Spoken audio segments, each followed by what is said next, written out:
What's up, Junkie Nation? Gorgeous George and Goes get to check in with Rob Wilkinson, who's got a big fight coming up against Dovletdzhan Yagshimuradov.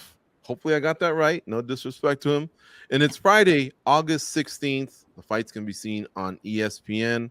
These are the playoffs for the light heavyweights. And of course, you all know Rob Wilkinson took down the 2022 season. Rob, you were my MVP that year. I think I told you that along the way. 4 finishes, you did the work. But how good does this year feel for you in terms of, because you've banked that experience on how to win a title? How valuable is that to you now versus maybe your opponents that haven't been down that road? Yeah, man, it feels good. It feels good to be back. Going into the playoffs. And yeah, as you said, I've done it before. I've got that experience. And the season is hard. It's hard to go back-to-back fights, back-to-back fights. So just, focusing on keeping healthy, keeping the body healthy, keeping, making sure you're taking the time and time off when you need it. If you need a rest, if you're feeling sick or whatever, making sure you're kind of resting and not getting too burnt out from it all. But I think I've managed that pretty well. I saw some interviews you did. It wasn't by design that you took 2023 off. You had the suspension, but it did allow your body to heal, your body and your mind.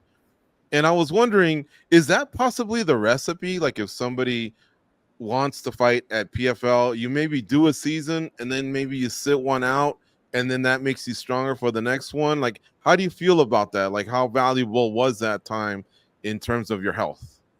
Yeah, I think it's important. Obviously, wouldn't recommend getting suspended, but the time off was it was probably something I needed. I was pretty burnt out mentally as well as physically. I had a lot of kind of injuries going into that first fight with Thiago, and just fighting back to back. That was my 5th fight in less than 12 months. It is a lot, and then especially to do that for the whole year again. I mean, someone who's doing it very well at the moment is Impa. Obviously, he had 5 fights last year. He had that champion versus champion fight at the start of this year, and he's straight back into the tournament. So he must manage it very well. But I don't think I'd be able to do too many back-to-back seasons. Left in me anyway. Mm-hmm. Because I guess we did broach the topic in terms of 2023. How would you categorize that? Was that just a mistake that an athlete made? We haven't had a chance to talk to you since 2022. We caught you outside your celebration. You're getting ready to have dinner in New York, and I think we were able to pull you in. But since then, we haven't had a chance to talk to you, and you've definitely come back strong in 2024. But how would you address 2023 and what happened? Yeah, I own that mistake. That was a big mistake, and I'm not proud of the choices I made. But that's what happened, and I got suspended for that time, and I took that time to recover mentally and physically, and now I'm just back motivated to win another world title. And I've so far so good. 2 fights in, 2 wins, and 2 more to go. Last question for me on that topic, but because of that, 2024, again, by design, you're out there, you're winning, you're building off what you did in 2022. But is part of that also maybe like you carry a chip on your shoulder to prove to people that you're gonna win, and you're gonna win as a clean fighter, I guess? Yeah, the first fight back was definitely it was really good to get back and get out there and go get a dominant win, a dominant knockout in the first 90 seconds or whatever it was of the fight, and just to show that nothing's changed and this is the fighter I am. I come out, I'm aggressive, and I'm looking for the finish at all times. So I guess after not fighting for a year, that was like more, I felt the pressure and more of that kind of chip on my shoulder to go out there and prove how good I am. And I feel like, now I've had that fight, and, I've had another fight since then. I kind of put that all behind me, and now I'm just focusing on being the best fighter I can be, and getting back that world championship. Rob, how different is the mindset from fight to fight? Do you feel like that's continuously changing, or when you have kind of a schedule like this, does it all just kind of blend into each other?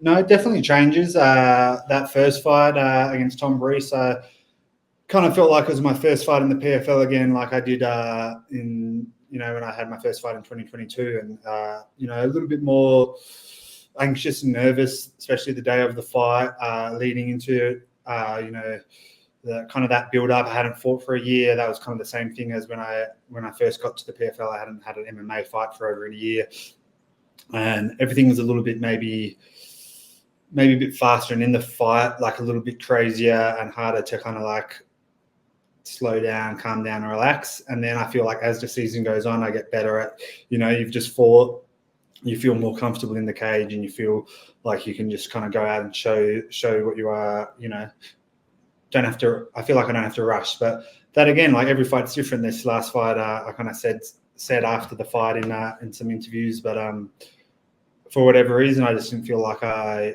performed that well. I didn't feel like I was, that fight, it was almost like I was too relaxed. I didn't feel fired up to fight. I was trying to motivate myself, just before I was about to make that walk.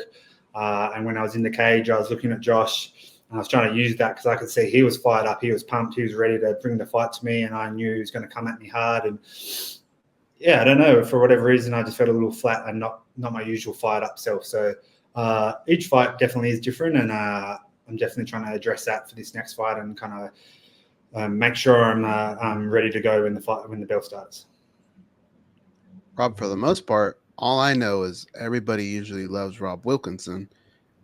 Is there a part of you that wishes some of these fighters might get a little nasty or might get a little pumped up? Because does it make the fight a little bit more fun, or do you like it when the other guy is just kind of calm and respectful? Because I see a little bit of a switch and a change in you come fight night, but I've often wondered, I wonder if Rob kind of wants someone to get in his face. It feels like it would pull another gear out of you.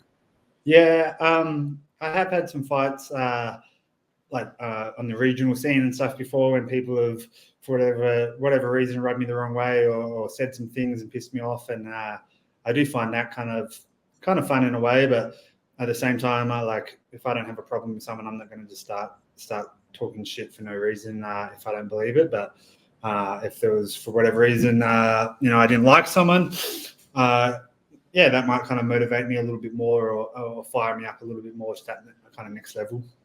But I don't know, everyone in the PFL seems pretty chill. Everyone, I see all the same fighters every fight around the hotel and everything, and everyone's nice. And I'll say hello and shake everyone's hand. So yeah, I don't think anyone in the last in the playoffs at the moment, I don't think any of us are like big shit talkers or anything like that.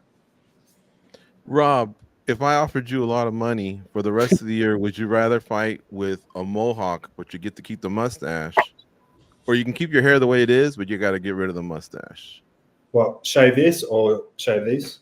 I'd shave. No, you're left with the Mohawk on top, but you can keep the mustache, or you get rid of the mustache and you just go with, I'd go the Mohawk. I reckon I could pull a Mohawk and mullet combo. You really like that mustache, huh? I think you could. I haven't. It's weird.